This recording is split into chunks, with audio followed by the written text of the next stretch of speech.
Cool.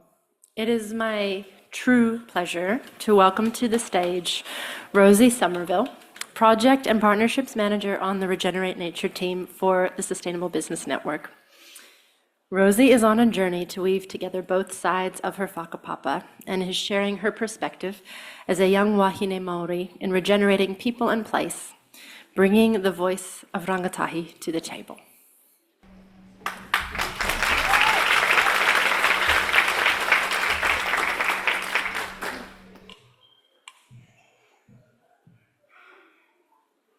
He uri o whātonga, roa korere tua, ko tau toki, ko waipuna,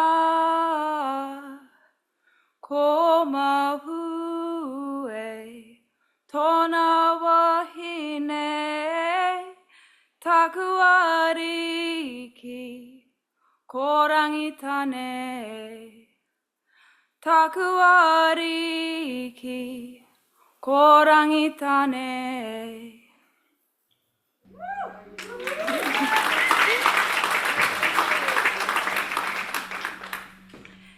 He morihu pakiaka aho no te whenua. He pekinga, he areaki ana, kia nahiri anō ai te toi whenua o rangitane. I am a surviving remnant of the ground.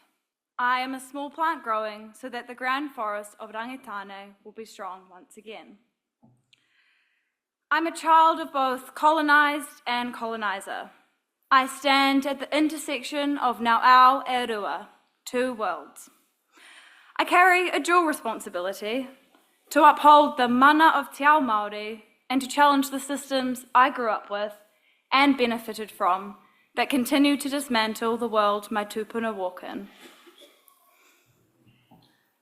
In the Māori creation story, tangata, humans, came last.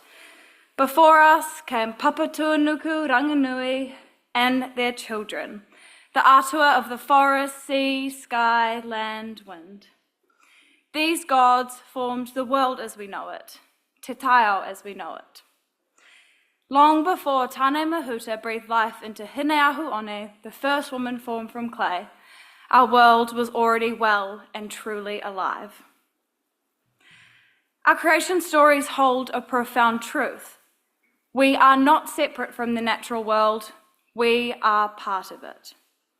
Whakapapa isn't just ancestry through people. It's our lineage through mountains, oceans, insects, minerals. The environment is our tuakana, our older siblings. We, humans, are mokopuna of the natural world, and with that whakapapa comes responsibility. But what did we make? Paper bags, plastic, cans, rubbish, right? Something to throw away. But look again. This was once a rako standing proudly in the ngahere, a tree that breathed for us, a tree that watched the world change, and now it sits in my recycling bin. Your tin can of coconut cream. It was once black sand, iron-rich particles drawn from a beach, mined, melted, shaped. And this is not just plastic, it's crude oil, hinu Māori, pulled up from deep beneath a moana, a non-renewable taonga turned into convenience, into pollution, and into profit.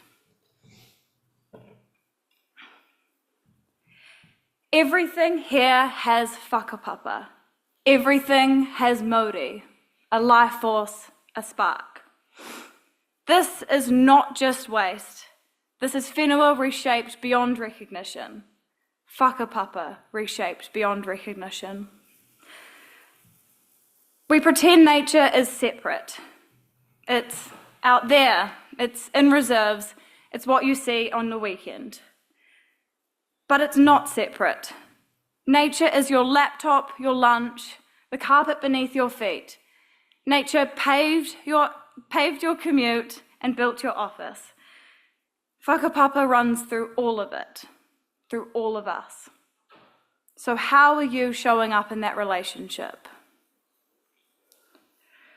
The truth is, we are not well, physically, mentally, spiritually, and neither is the land. Te totu o te tangata he kai, te oranga o te tangata he whenua. While food provides the blood in our veins, our health is drawn from the land. Well-being of people is inseparable from well-being of place.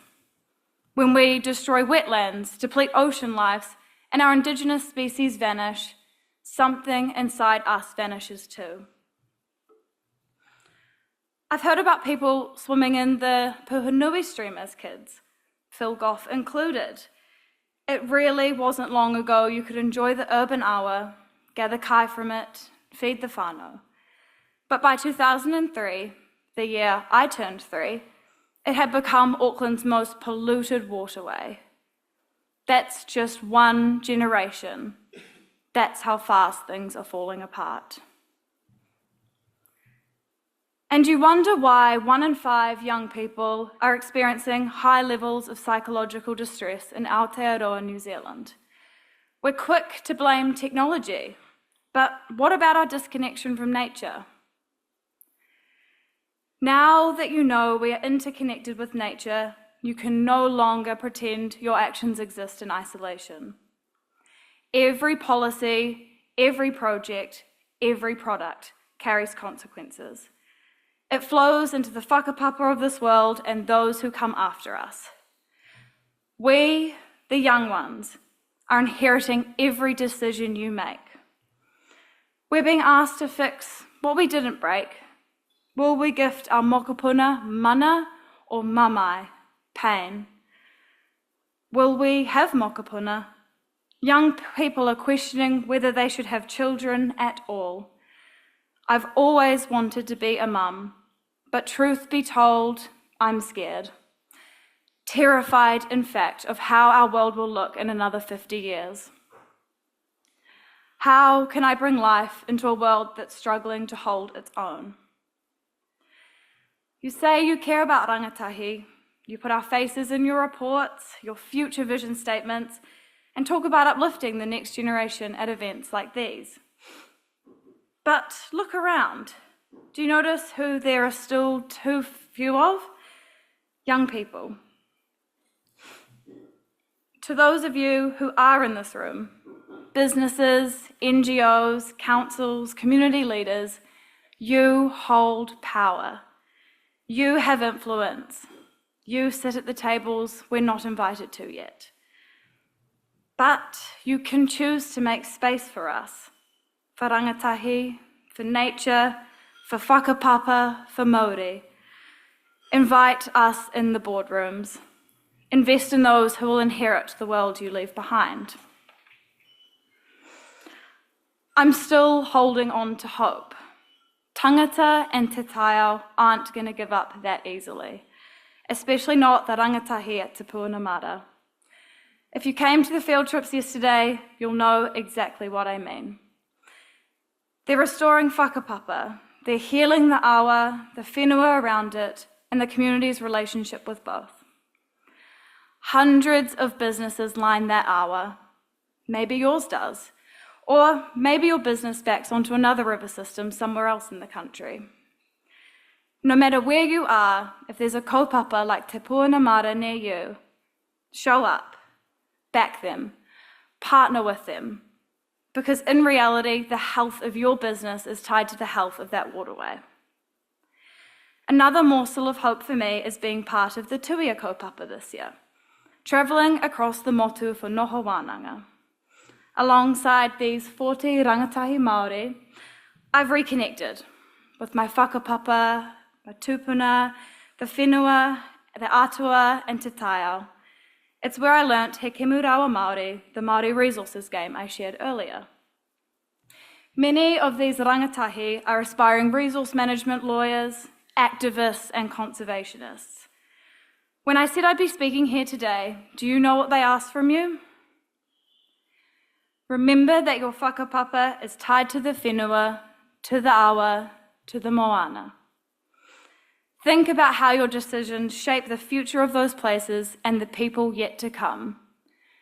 Plan for 100 years, 1,000 years, not just 5. And finally, all of you sitting in this room today are giving me hope. Ngā mihi nui for showing up and sharing your kōrero. There's a whakatauki I want to leave you all with. Ka pū te ruha, ka hao te rangatahi. As an old net withers, a new net takes its place. And no, I'm not calling any of you a withering old net. This whakatauki is an invitation to release what is no longer fit for purpose. The kupu tuia means to weave. Let's weave the ideas of young and old, Pakeke and rangatahi, tangata whenua and tangata tiriti. Let's create strategies together, uplift new thinking, new leadership, new ways of being in the right relationships with each other and with te taiao. Nature doesn't work in silos, and neither should we. Ko au te taiao, ko te taiao ko au.